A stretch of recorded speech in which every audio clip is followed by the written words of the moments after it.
Okay, so this is the Apple Watch. This is Apple's first attempt at wearable tech, and this is everything you need to know about it. First of all, there are 3 versions of the Apple Watch: Apple Watch Sport, Apple Watch, and Apple Watch Edition. And the only difference between these 3 versions is the materials that they're made of and the bands. Also, every watch comes in 2 sizes, the 38mm and the 42mm. Not that much of a difference in number, but most likely a men's size and a woman's size. But do note that the 38 is extremely small, and a lot of women will actually go with the 42 anyway. The Moto 360, for example, by comparison, is a 46mm diameter. So for the record, I'm using a 42mm Apple Watch with a classic leather band, which does mean the watch you're seeing in this video costs $700. That's as much as an iPhone. So for $700, you do need to stand out from the crowd and be noticeably better than the rest of the smartwatches out there. But does it do that? Okay, well, first of all, there are a bunch of different band options. Since the band on the Apple Watch, one of its best features is that it's easily interchangeable, and you can buy any of Apple's pretty expensive bands, or there are some third-party bands that are starting to pop up too.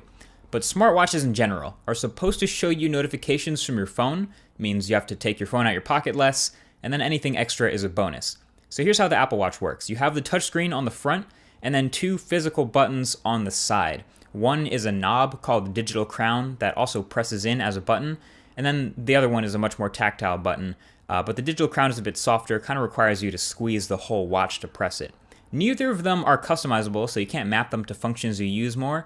And then on the screen, you have your watch face, and if you press the digital crown button, you get brought to all your watch apps. And these I'll get to in a second.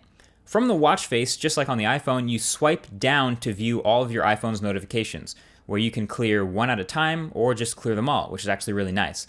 And then there's this swipe up from the bottom into what's called glances. And glances are these little cards with glanceable information, kind of like Google Now cards, and they come from the apps that you have installed on your watch. So they can give you all kinds of info with a single swipe. Also gives you music controls for iTunes or Spotify or whatever you use, and even the shortcut to toggle airplane mode or ping your iPhone to find it if you've lost it. All right, so your apps. Where do they come from? So the apps on your watch are not standalone apps. They're basically apps on your iPhone with a watch counterpart. So you have to start to see these apps in the App Store that say they have an Apple Watch app, and that's how you'll know you're getting into one. And you'll have to activate it on your iPhone to get it to appear on the watch. And if it has a glances card, you can activate that too. And basically all of your organization is done from the Apple Watch app on the iPhone. So organization of that weird bubbly cluster of icons on the watch is done from your phone, and the changes are updated pretty much immediately. Not sure if this is the best looking interface for launching apps, but hey, it works. Now actually using the Apple Watch apps is okay. The experience you get really depends on the functionality built into the watch app, but for the most part, they work kind of well. They're just slow. If you're going to open up an app on your watch to do something, you're probably doing it because it's faster than pulling out your phone. But in a lot of cases, Apple Watch apps are so slow that you might as well just take out your phone and do the same action at the same speed on a bigger screen.